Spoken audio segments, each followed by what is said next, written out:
In other news tonight, a story of survival. A man shot more than a month ago at a Normandy High School alumni bonfire is finally out of intensive care.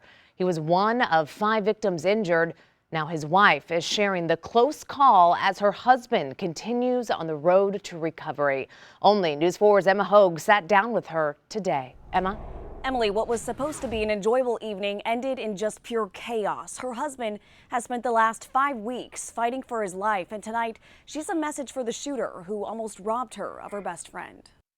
I wasn't sure, what the outcome was going to be. Over a month after the near-death experience, LaRoyce Gaines says her husband is finally out of the ICU, but the night of October 5th is still hard for her to think about. He could have died.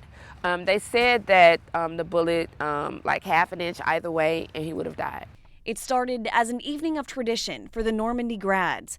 Gaines and her husband Yen excited to once again be surrounded by fellow alum at the annual bonfire on Crown Point Drive near Chambers Road. Yeah. It was awesome up until the shooting started. Gaines says she saw a group fighting, running towards them from across the field. She says her husband tried breaking it up when shots broke out. And he was like trying to get them to stop fighting. Gaines ran the opposite direction, thinking her husband was close behind. She called him when she got to safety, but no answer. And he's like their protector, so when he didn't answer and he didn't call me right back, and I tried to call again and he still didn't answer, I was like, I gotta find my husband. She ran back down the hill to find her husband shot in the side, one of 5 people injured, including a St. Louis City police officer.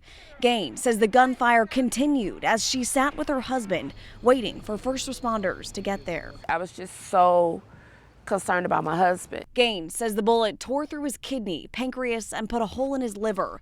After 4 surgeries, she's finally confident he'll come home. I prayed all day, every day. Tonight, as her husband heals, Gaines wants their story to serve as a reminder of the impact gun violence can have. Take into consideration the other lives that will be affected by your actions, because our lives are forever changed.